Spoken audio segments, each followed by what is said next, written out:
Creativity is really about giving birth to something new that didn't exist.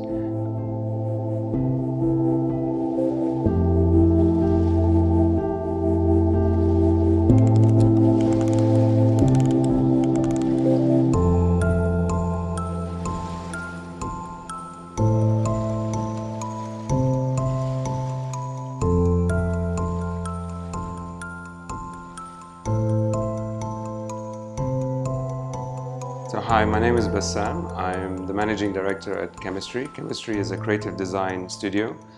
We started in 2000 as a very traditional design studio providing graphic and product design. And over the last now 19 years, we've evolved into what I'd like to think of as a creative think tank. So there's no magic pill, unfortunately, to drive creativity. It is a practice.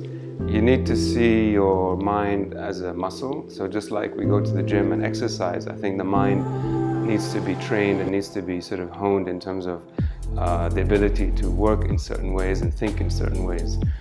So that regular practice is very important. Creativity is really about giving birth to something new that didn't exist.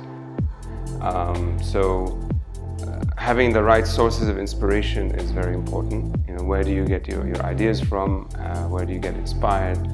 And that's really an ongoing process. It's not something that you can wait until you have a project or you have something to do to sort of start to sort of then think about, oh, well, where do I get my ideas from, what my inspiration's from?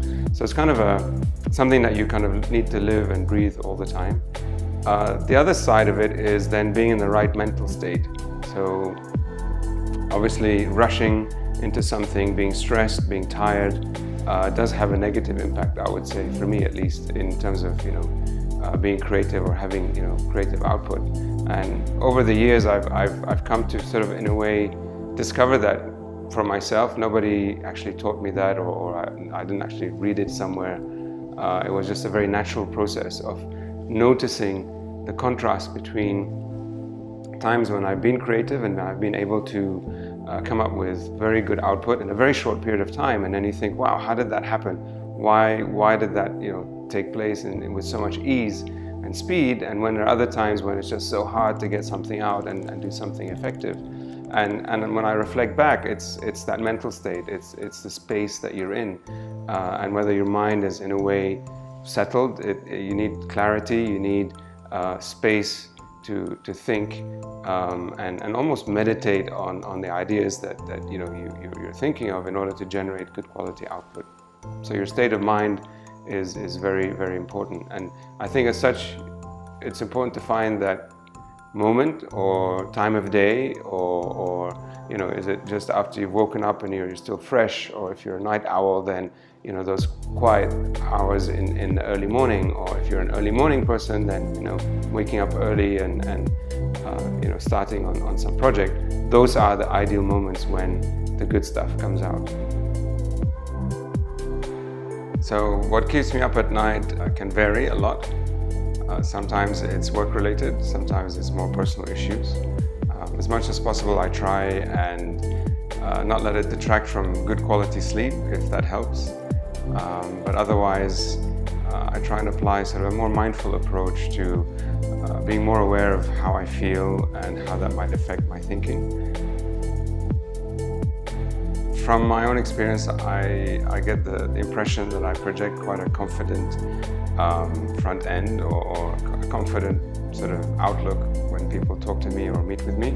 But the reality is always quite different, in the sense that we all have our own fear of failure. We all don't want to fail or don't want to make mistakes. Having said that, it's about doing your best and trying to sort of be at peace with the decisions that you've made. And once you've made those decisions, to just go ahead and adjust as you go along. So to me, I try and not go into that conversation of success or failure, but more of taking an objective look of, okay, what's the situation right now and what's the best thing that we can do moving forward. Well, it's interesting. So I like to think I'm a creative person. I've been in the creative field my whole life, my whole career. I do find that it's very interesting that when I am doing actually something creative, I'm quite happy. So there's this almost meditative sense when you get engrossed in something, you're creating something, and especially if obviously there's a good outcome at the end of it and not just something that's not working very well, you do feel a great sense of satisfaction. So I feel lucky that I am in the creative field. It keeps me happy, it keeps me motivated, and as much as possible try and kind of absorb and remain in those kind of frames of mind to kind of continue that sense of meditative creativity or peacefulness that comes through that. Having said that, a lot of my work at the moment is more managerial, more administrative, and I do feel the contrast. So that's where I came to realize that there is a difference. So the type of things that we do does change, I don't know, our brain waves or our thought processes.